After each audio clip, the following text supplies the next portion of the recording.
परिचय। राहुल देखो, मेरे पास 20 कंचे हैं और मेरे पास 22 कंचे हैं।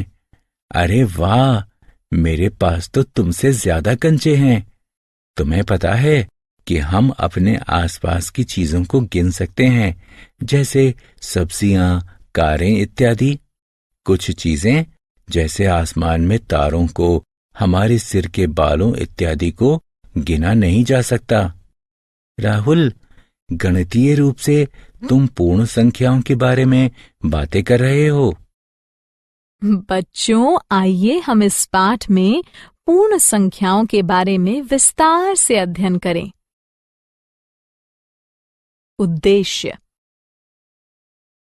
इस पाठ के अंत में आप निम्न करने में सक्षम हो जाएंगे: प्राकृत संख्याओं तथा पूर्ण संख्याओं की सूची बनाना, एक संख्या रेखा खींचना, संख्या रेखा पर जोड़, घटाव और गुणन का प्रदर्शन करना, पूर्ण संख्याओं के गुणों की चर्चा करना, तत्समक अवयव की चर्चा करना, पूर्ण संख्याओं में तत्समक अवयव के प्रतिरूप, प्राकृत संख्याएं। हम चीजों की गणना करने के लिए 1, 2, 3, 4 इत्यादि का प्रयोग करते हैं। गणनीय संख्याओं को प्राकृत संख्याओं के रूप में भी जाना जाता है। किसी भी संख्या में 1 जोड़ने पर उसका परवर्ती प्राप्त होता है। उदाहरण, 20 में 1 जोड़ दिया जाए तो इससे 21 प्राप्त होता है, जो कि 20 का परवर्ती है। किसी भी संख्या से 1 हटाने पर हमें उसका पूर्ववर्ती प्राप्त होता है। उदाहरण, 20 से 1 को घटाने पर 19 प्राप्त होता है, जो कि 20 का पूर्ववर्ती है। पूर्ण संख्याएं।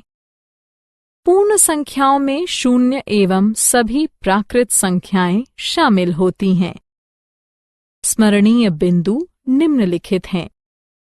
सभी प्राकृत संख्याएं पूर्ण संख्याएं होती हैं। सभी पूर्ण संख्याएं प्राकृत संख्याएं नहीं होती। कोई सबसे बड़ी पूर्ण संख्या नहीं होती। संख्या रेखा। संख्या रेखा पूर्ण संख्या को प्रदर्शित करने में सहायता करती है।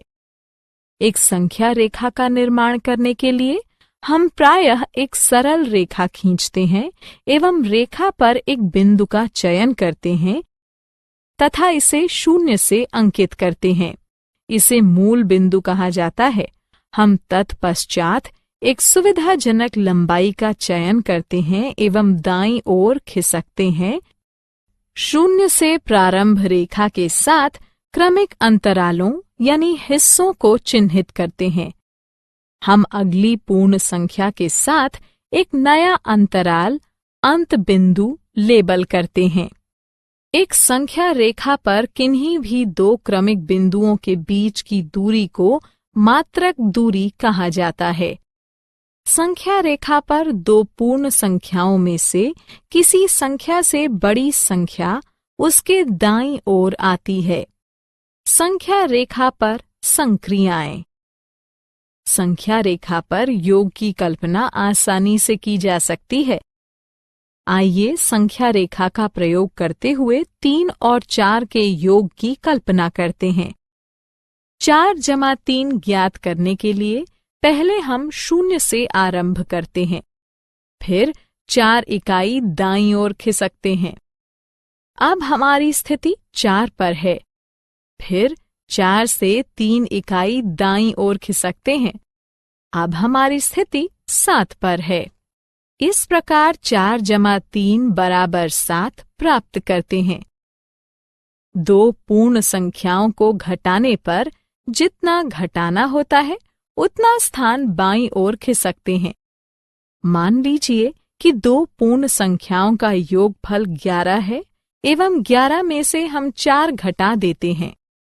हमारी कल्पना में सहायता के लिए हम संख्या रेखा का प्रयोग करते हुए देखते हैं कि यदि हमारी स्थिति 11 पर है एवं हम 4 इकाई बाईं ओर खिसकते हैं तथा इस प्रकार हम 4 इकाई हटा देते हैं, तब हमारी स्थिति 7 पर होगी। इस प्रकार जब हम 11 इकाइयों में 4 इकाई घटा देते हैं तब 7 इकाई शेष बचती हैं। गुणन का तात्पर्य है निर्दिष्ट इकाइयों की बहुबार उम्मीद करते हुए दाईं तरफ खिसकना। उदाहरण के लिए 2 गुणा 5 0 से आरंभ करते हुए एक बार में 2 इकाई दाईं ओर खिसकते हैं। ऐसे 5 बार खिसकते हैं, आप 10 पर पहुंच जाएंगे। अतः हम कहते हैं 2 गुणा 5 बराबर 10 है। पूर्ण संख्याओं के गुण। किन्हीं भी 2 पूर्ण संख्याओं को जोड़ने पर योग राशि भी एक पूर्ण संख्या ही होती है। किन्हीं भी 2 पूर्ण संख्याओं का गुणा करने पर गुणनफल भी एक पूर्ण संख्या ही होता है। यदि किन्हीं भी 3 पूर्ण संख्याओं को जोड़ा जा रहा है, तब यदि प्रथम 2 को पहले जोड़ दिया जाए एवं उनके योगफल में तीसरी संख्या को जोड़ दिया जाए अथवा दूसरी 2 संख्याओं को पहले जोड़ दिया जाए एवं उनके योगफल में पहली संख्या को जोड़ दिया जाए, तब उनका योगफल वही पूर्ण संख्या ही होगा। यदि किन्हीं भी 3 पूर्ण संख्याओं का गुणा किया जा रहा है, तब यदि प्रथम 2 संख्याओं का गुणा पहले कर दिया जाए एवं फिर उनके गुणनफल में तीसरी संख्या का गुणा दिया जाए अथवा दूसरी 2 संख्याओं का गुणा पहले कर दिया जाए एवं उनके गुणनफल में पहली संख्या का गुणा कर दिया जाए, तब उनका गुणनफल वही पूर्ण संख्या ही होगा। यदि 2 पूर्ण संख्याओं को किसी भी क्रम में जोड़ा जाता है, तब उनका योगफल अपरिवर्तित होता है। यदि 2 पूर्ण संख्याओं को किसी भी क्रम में गुणा किया जाता है, तब उनका गुणनफल अपरिवर्तित होता है। वितरण गुण यह बताता है कि 2 संख्याओं के एक योगफल से किसी संख्या के गुणन से वही परिणाम हासिल होता है जो प्रत्येक योज्यों का गुणन करके एवं तत्पश्चात उन गुणन को जोड़ने से प्राप्त होता है। उपरोक्त गुण घटाव और विभाजन के लिए लागू नहीं होते हैं। तत्समक अवयव। पूर्ण संख्या 0 को योगात्मक तत्समक अवयव कहा जाता है, क्योंकि जब इसे किसी पूर्ण संख्या से जोड़ा जाता है तब योगफल उस पूर्ण संख्या के समरूप होता है।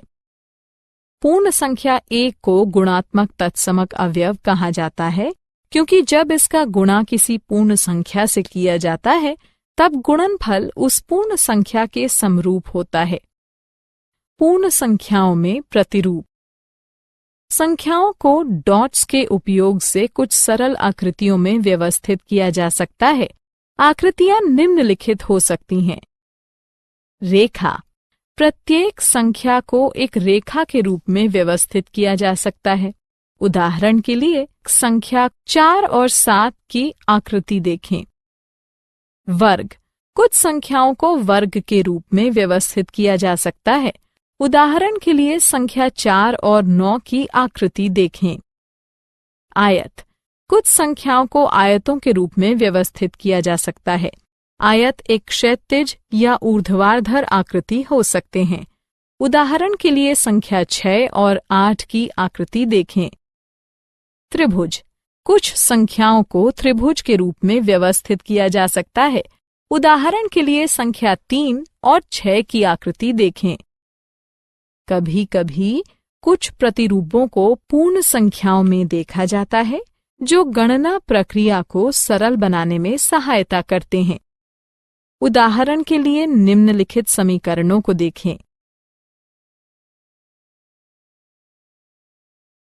आइए कुछ और समीकरणों पर नजर डालते हैं। अब एक और उदाहरण को देखते हैं। सारांश। आइए हमने जो कुछ सीखा है उसे संक्षेप में दोहराएं। प्राकृत संख्याएं 1, 2, 3, 4 इत्यादि होती हैं। पूर्ण संख्याएं इत्यादि होती 0, 1, 2, 3, 4 हैं। संख्या रेखा एक रेखा के रूप में संख्याओं की दृश्य प्रस्तुति है। एक संख्या रेखा पर जोड़ना, घटाना एवं गुणा करना सरल होता है। पूर्ण संख्याओं के गुण में सम्मिलित हैं संवृत, साहचर्य, क्रम विनिमेय एवं वितरण गुण। पूर्ण संख्या एक प्रतिरूप का पालन करती है।